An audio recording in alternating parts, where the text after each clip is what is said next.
Inside Mercer Basketball with Coach Bob Hoffman and your host Rick Cameron. Brought to you by Wild Wing Café. Well, hello everyone. Welcome to Wild Wings at the Shops at River Crossing in Macon. We're here to talk Mercer Basketball with head coach Bob Hoffman.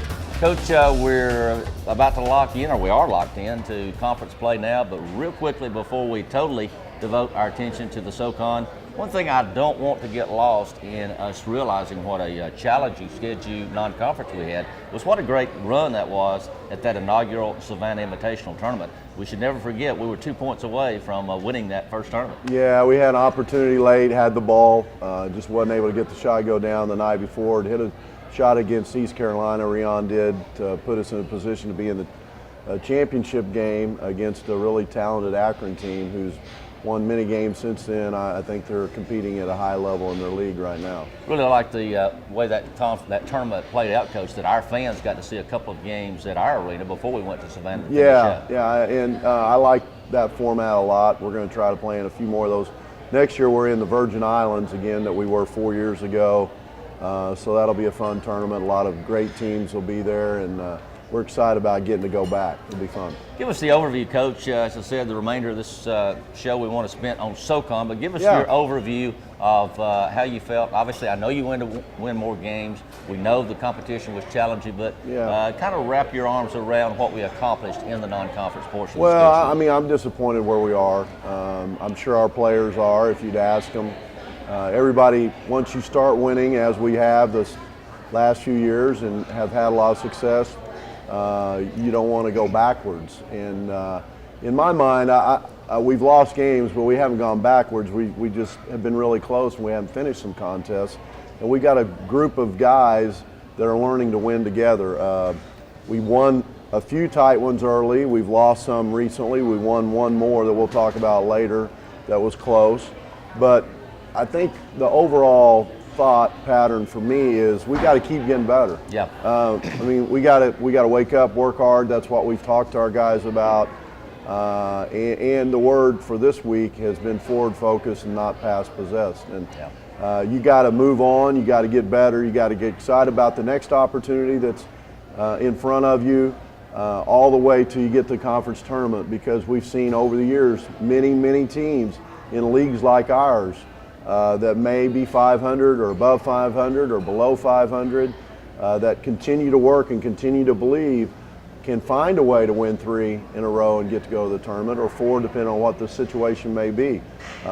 In the Big East one year, I think it was 5. Had a team won 5 in a row and then ended up winning the national championship. So you know, you just gotta believe in the future. You got to believe in the process of how you're working your guys. You got to really focus on the details of what it's going to take for us to get better. And as a coaching staff, not only the individual components, but the team component. For me, we're still trying to hone in on what plays work best for us in certain situations. And it's been good different times, but we haven't had multiple 40-minute games that I would just go away saying, man, that was amazing what we were able to do. On individual getting better, let's talk about your point guard, Jordan Strawberry. Prior to the season starting, he wanted to be the best guy in the conference in assists, but the way he's coming on as a scorer, he told me nation, it wasn't just but conference. Literally, he's scoring so well now, you need him to be to share the scoring responsibility. Well, he's become a terrific shooter. Yeah, and he's always been a combo type guard and look for a shot. And we talked about trying to run the team, be more vocal, be more excited about others' success. And he did that early, and then he's got on a huge role recently of how he's shooting the ball, shooting almost 60% from threes and 90% from free throw line the last 4 games, and passing the ball almost 4-to-1 assist to turnover ratio. So that's pretty good against the people we've been playing. Another guy, Coach, who has really produced night in and night out for you, with the exception of the one game he couldn't go, was Rion Holland. He's battling actually at the top of the conference lead in scoring at this point. Yeah, Rion is still adjusting to the league a little bit, I think, and getting bumped and hit and figuring out when when is it a real foul or when it's not. It's kind of in between when they're calling some of those, and you're not sure when they will or not. He's a really good free throw shooter. He's made big shots for us all year. We believe he can continue and figure out, and he's in a little bit of a slump in the last few games, but I still believe when he shoots the ball, it's going in, and I think our team does too. Shooters, that happens sometimes. Yeah. Oh, yeah. I'd rather it happen right now and then he go on a terrific roll as we get even closer to conference tournament play. Well, Coach, while we're talking about Rion Holland, let's take a break. When we come back, we'll go to campus and get to meet Rion and get to know him a little bit better. We'll be back with more Inside Mercer Basketball in just a moment.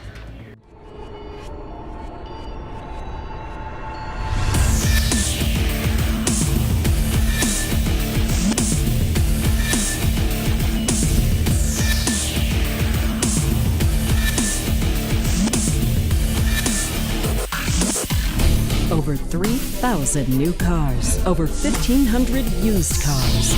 Come experience the difference.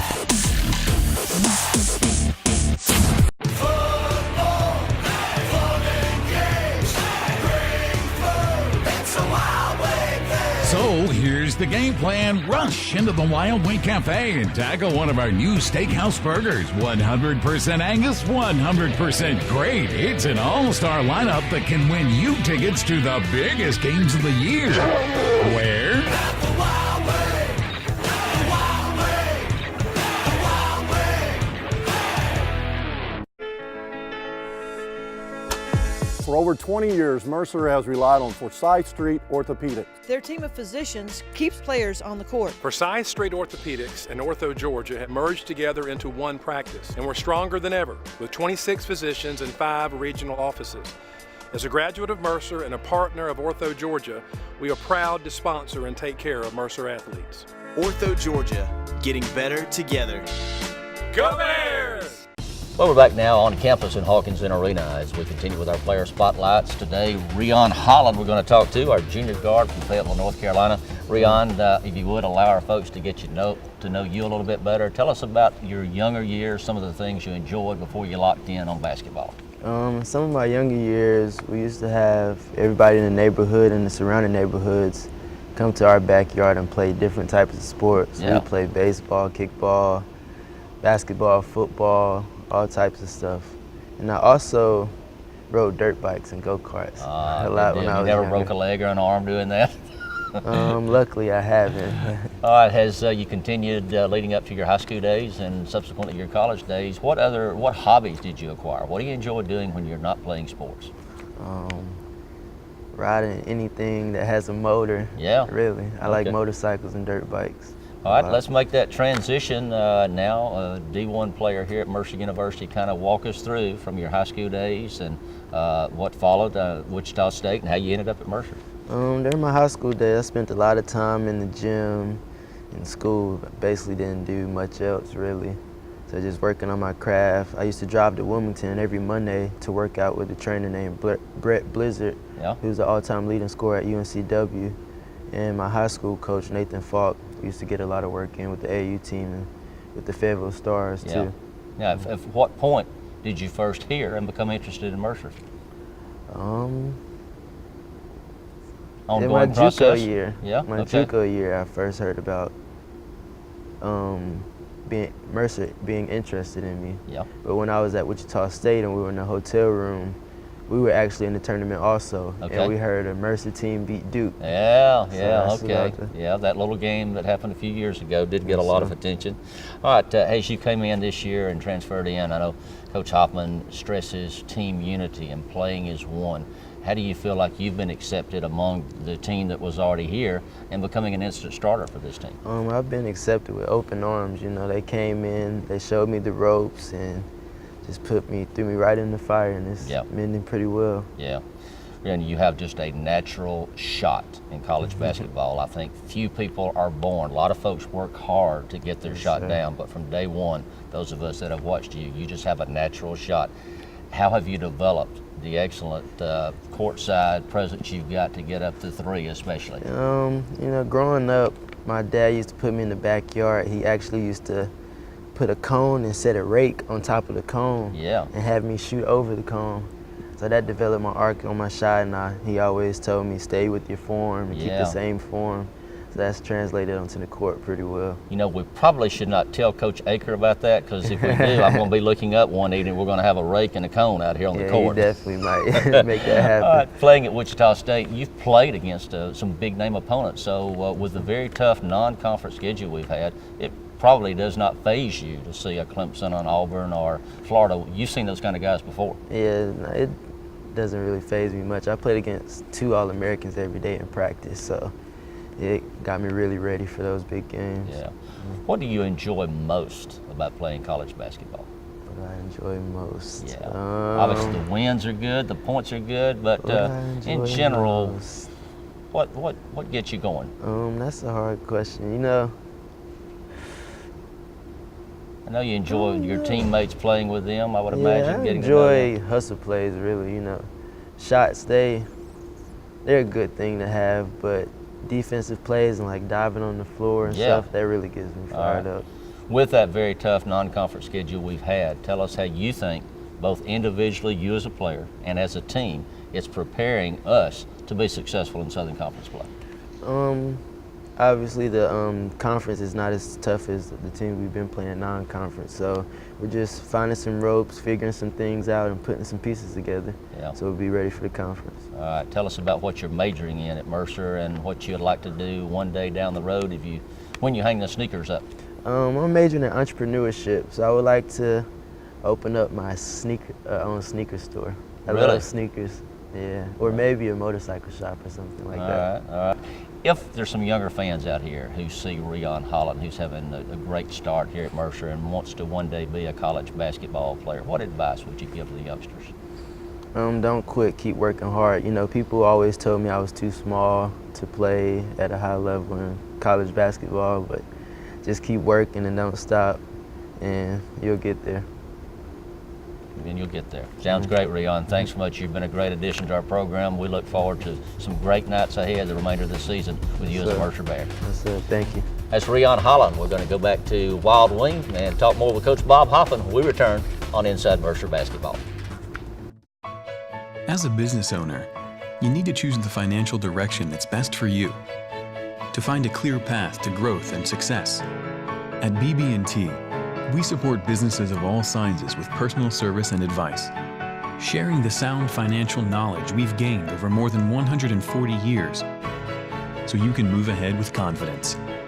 Talk to us today about your business goals. BB&T, sharing knowledge for a brighter direction. Droid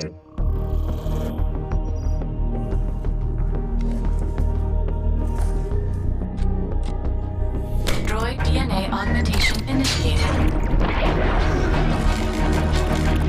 Neural speeds increasing to 4G LTE. Brain upgrading to a quad-core processor. Precognitive intelligence with Google Now complete. Introducing Droid DNA by HTC. It's not an upgrade to your phone, it's an upgrade to yourself. I have purchased 5 Jeeps here at 5 Star, and my sister-in-law from Florida actually came up and purchased a Jeep here. The way you're treated, the satisfaction, the service, just the overall good experience. And you know, for me to come back that many times speaks for itself.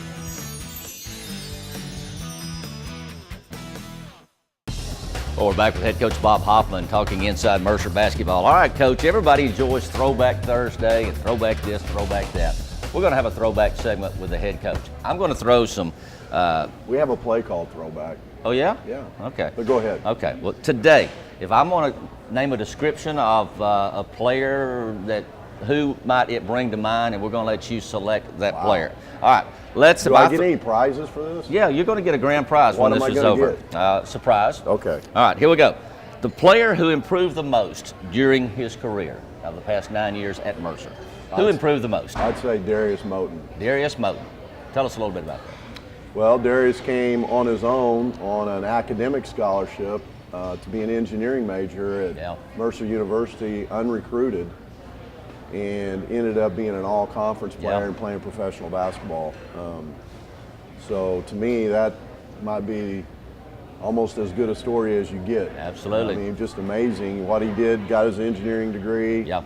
Moved on and is playing professional basketball as we speak. All right, this one might be easy, it might not. But what about biggest? Where's my prize? Well, man? you've got to get all nine. You have to get all the questions correct first. Okay. All right, biggest cut up. Biggest guy, it's got to be Kevin Conover. That's not even close. Anybody who made the Nene famous on he was running the cameras last year. He was awful at it. All right, Coach. Oh, he's coaching now. Is he really? Can you imagine? Yeah, I can see that. Yeah, me too. He was even. He didn't know what he was going to do, but he was going to be good whatever he did. Yeah, yeah. I mean, he's a talented young Bud man. Thomas said he would become famous one day for doing something stupid, and he did. And that was before that happened. All right, before Coach, he became stupid. In the last 9 years, at the end of a game, the player whose hands you wanted the ball in. The last 9 years, well, You're at Mercer. Yeah, well, I'd say that's Langston Hall. Langston Hall. Yeah. I mean, there's been a lot of good guys. Travis Smith. Yep. Justin Lewis had some big moments with the ball in his hands. Rion's already had a few. I'd say, though, I would go with Langston, not only what he did, because he had a big shot at Mississippi that won the game, big three at the buzzer, but he hit multiple shots and he made some big passes for other wins. But he worked day in, day out to get to be able to hit those big shots. Yeah, because he wasn't a great shooter when he got to Mercer. He All was right. a good shooter. He would say he was if you asked him, but he wasn't. Coach Aker would say he was developed well. Yeah, probably, no doubt about it. Right. Well, Coach Aker definitely would say that. All right, who's? I'm it's winning coming. all these It's prizes. coming. Okay, Patience, all right, patience. All right, who's our rug rat? Who's the player who you couldn't get out of the gym? Practice is over, time to go home, and he still wants to put some shots Well, up. I'd say Calvin Henry was the best at that.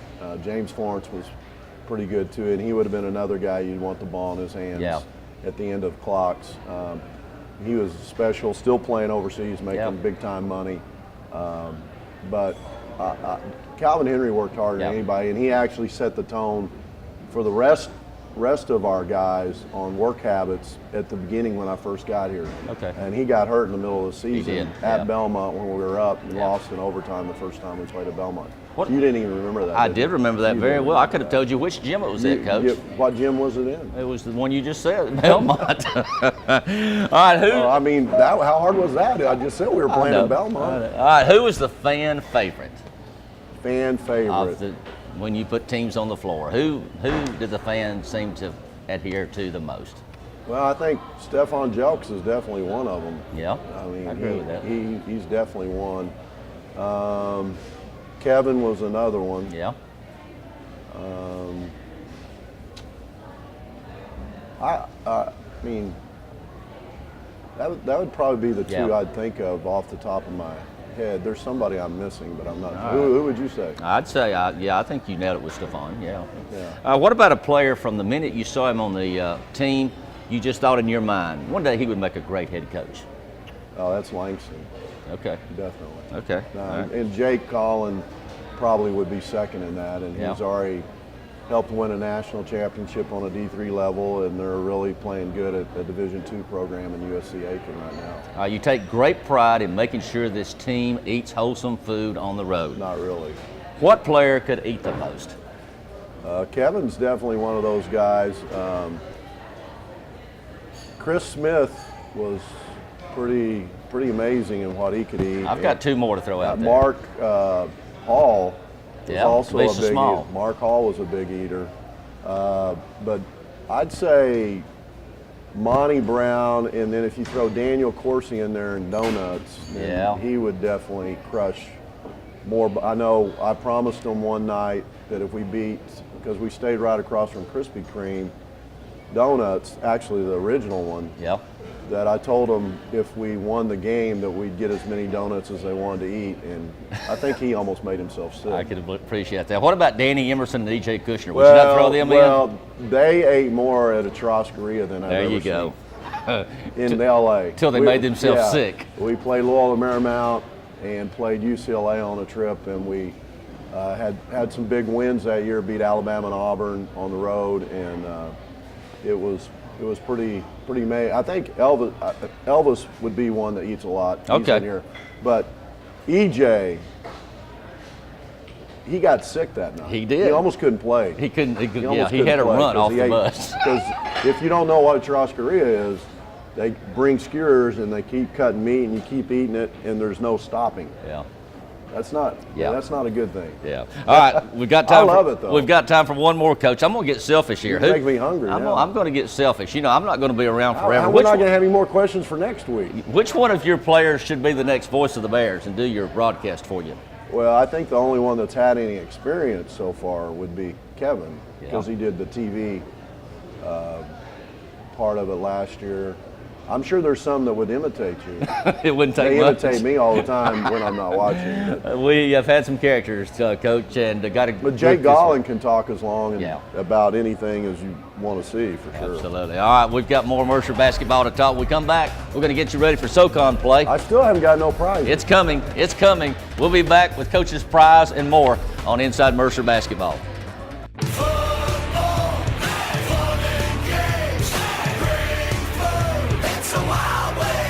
So here's the game plan. Rush into the Wild Wing Café and tackle one of our new steakhouse burgers. 100% Angus, 100% great. It's an all-star lineup that can win you tickets to the biggest games of the year.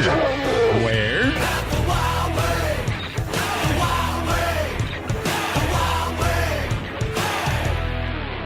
Hey, all you Bear fans, I know we're having a great time at this game. It's exciting, fun.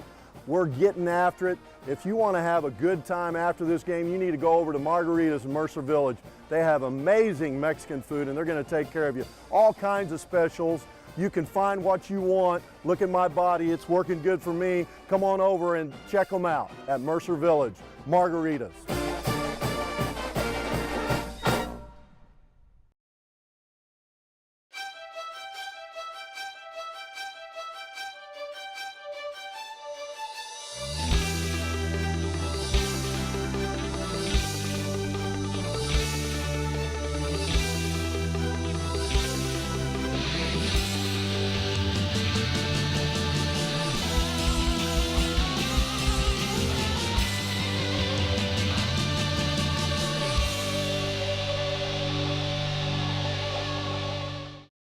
Well, we're back to the final segment of this week's show, and Coach did get a glass of unsweetened tea during the break. That's not a prize, man. I get that all the time. We'll do better for next week's show. All right, Coach, let's talk some SoCon. We've had a couple of road games thus far, Walford and Furman, and now we're going to entertain a couple of SoCon teams at our place. Give us a preview of VMI and ETSU coming up. Well, they have one of the leading scorers in the conference. Peterson's been there for a long time, 6 foot. He is a tremendous rebounder, athlete. He can really get to the basket. You have Ellerby, who to me is the heart and soul of that team, and if he gets going, you're in trouble. He hurt us bad at their place last year. He's long and lanky and has a knack about him of making shots. And you know, I mean, those guys are the main two for sure. They have some other new guys that can shoot the ball. But you got to find a way to stop those guys. I mean, and that's not easy to do because they're really good at getting the free throw line. And Ellerby shoots free throws almost 83%. Plus, it's one of the military academies, and they're tough, they're disciplined. Yeah, they're not going to give up. They're not going to give in, no matter what the score. They were down really bad to East Tennessee the other night, and they just kept coming after them. They kept coming, and East Tennessee, I mean, they still beat them.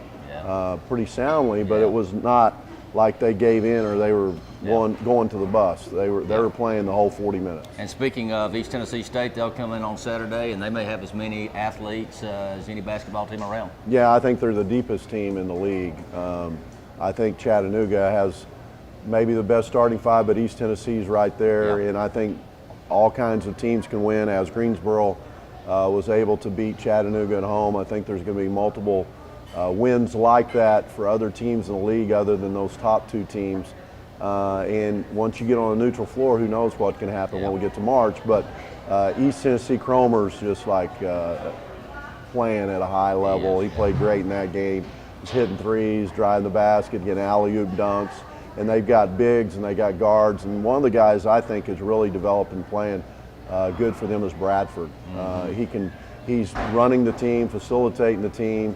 A left-handed guard, kind of long and lanky, He was kind of down on the end of the bench last year, and then toward the end of conference play started playing more, and he's playing great for them right now. And when you've already gone on the road, defeated a Ben Howland Mississippi State team, and gone on the road and nearly beat a Tennessee team, then that. Well, that was at home, but you're right. They almost beat those them. Two opponents. And they've played everybody right down to the wire. Yeah. And Coach Forbes has done a great job with that team. They've got a lot of transfers in from different programs, and that in their crowd and the enthusiasm for basketball has always been big, as we understand. Yeah, absolutely. And speaking of East Tennessee, shout out to a good friend of ours, Murray Bartow, is going to be coaching South Florida now. One of the hardest guys to beat, ever played against, and so the beat just kind of keeps on going at East Tennessee. Coach Forbes has done a great job. SoCon really has played well in the non-conference with so many games they've won, and even to this date, still the leading scoring team in the nation in the Southern Conference. Yeah, and they beat Wofford in overtime. Beat the Citadel. Yeah, they're averaging 102 points a game, and we've talked about him many times, but Duger has the ability to get guys to believe at a high level in shooting the ball, and he gives them freedom to, and then makes you try to play fast. And I'm sure that game, I haven't seen that game, but I'm sure the game they beat Wofford was entertaining. I'm sure the one where they got beat at Arizona State was 125 to 101 was entertaining too. But they're scoring a lot of points. But there's a lot of teams. Sanford's playing really, really good. Unbeaten Greensboro, like we mentioned, is playing good. Wofford and Furman are going to be tough all the way through. So there's no easy games and no easy ins and outs, and I think it will be that way the rest of the year, and it'll probably get tougher the closer we get to tournament time. Well, 2 of the next 3 days should be remarkable basketball at Hawkins Arena, doubleheader. Mercer women's playing great to precede your Coach game. Gardner's playing. Her team is outstanding, and they play the top 2 teams in the league. It's doubleheaders. Should be a lot of fun. Top 2 teams. That's right, other than her. Should be a fun run, Coach. Can't wait. We'll be here every week talking Mercer basketball. We look forward to talking to you again next week. We return with more Inside Mercer Basketball. Still looking for my prize.